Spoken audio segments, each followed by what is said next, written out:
RAB ১৪ CPC 3 Tangail ক্যাম্পের আভিযানিক দল গোপন সংবাদের ভিত্তিতে জানতে পারে মাদক ব্যবসায়ীরা হবিগঞ্জ থেকে তুলা বোঝাই টাটা মিনি ট্রাকে করে মাদকদ্রব্য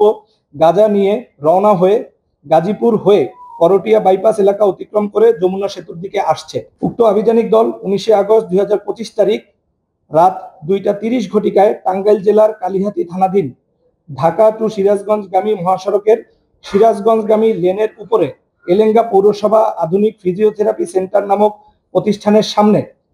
পাকা রাস্তার উপর তল্লাশি চৌকি স্থাপন করে গাড়ি তল্লাশি করা কালে ১৯ আগস্ট ২০২৫ তারিখ আনুমানিক রাত ৩টা ৩০ ঘটিকায় উক্ত তুলা বোঝাই টাটা মিনি ট্রাককে সংকেত দিয়ে থামায় এবং ধৃত অভিযুক্তদের জিজ্ঞাসাবাদ করে গাড়ি তল্লাশি করে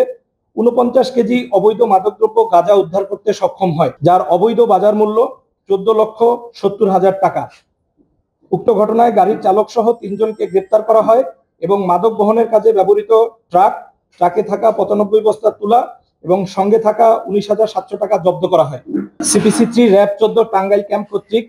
পৃথক ৩টি অভিযানের মাধ্যমে হত্যা, নারী ও শিশু নির্যাতন এবং ৩ জন মাদক কারবারি সহ সর্বমোট ৫ জন আসামি গ্রেপ্তার।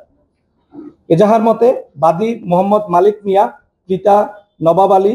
সাং দক্ষিণ মরুয়াদহ থানা সুন্দরগঞ্জ জেলা গাইবান্ধা সহ পরিবারের অন্যান্য সদস্যদের সাথে অভিযুক্তদের দীর্ঘদিন যাবৎ জমি জমা সংক্রান্ত বিষয় নিয়ে বাংলাদেশের শক্তিশালী থার্মিক স্টিল বার ফেমাস স্টিল লিমিটেড ঝগড়া বিবাদ, খুন জখমের হুমকি সহ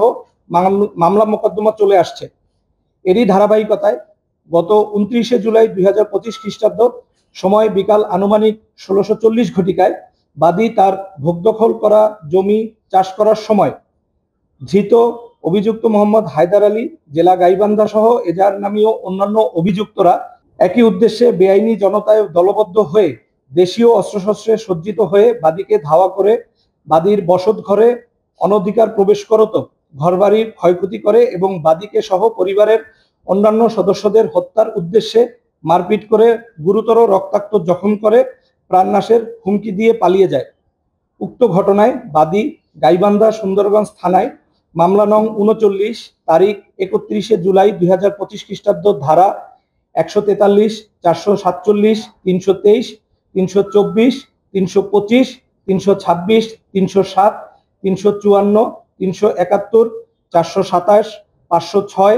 ১১৪, ৩৪ এবং সংযুক্ত ৩০২ পেনাল কোড দায়ের করেন। পরবর্তীতে বাদীর ভগ্নিপতি মোহাম্মদ জাহাঙ্গীর আলম রংপুর মেডিকেল হাসপাতালে চিকিৎসাধীন অবস্থায় মৃত্যুবরণ করেন। মামলা দায়ের হওয়ার পরে উক্ত মামলার আসামি র‍্যাব ১৪ সিপিসি 3 টাঙ্গাইলের দায়িত্বপূর্ণ এলাকায় লুকিয়ে আছে মর্মে সুন্দরগঞ্জ থানা থেকে প্রাপ্ত তথ্যের ভিত্তিতে র‍্যাব ১৪ সিপিসি 3 টাঙ্গাইল ক্যাম্প অভিযুক্তদের গ্রেপ্তারের লক্ষ্যে ছায়া তদন্ত শুরু করে এবং ধৃত অভিযুক্তের অবস্থান নিশ্চিত হয়ে ১৮ আগস্ট ২০২৫ তারিখ বিকাল আনুমানিক ১৭:৪৫ ঘটিকায় ঢাকা জেলার আশুলিয়া থানাধীন ঘোষবাগ এলাকা হতে এজাহার নামীয় অভিযুক্ত মোহাম্মদ হায়দার আলী, জেলা গাইবান্ধাকে গ্রেপ্তার করতে সক্ষম হয়।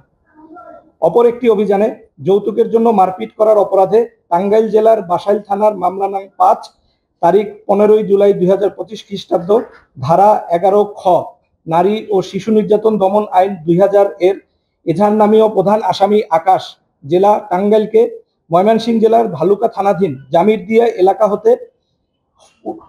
অদ্য ১৯ আগস্ট ২০২৫ তারিখ সময় আনুমানিক রাত ১২টা ৫০ ঘটিকায় গ্রেপ্তার করতে সক্ষম হয়। হত্যা মামলার ধৃত আসামিকে গাইবান্ধা সুন্দরগঞ্জ থানার তদন্তকারী কর্মকর্তার নিকট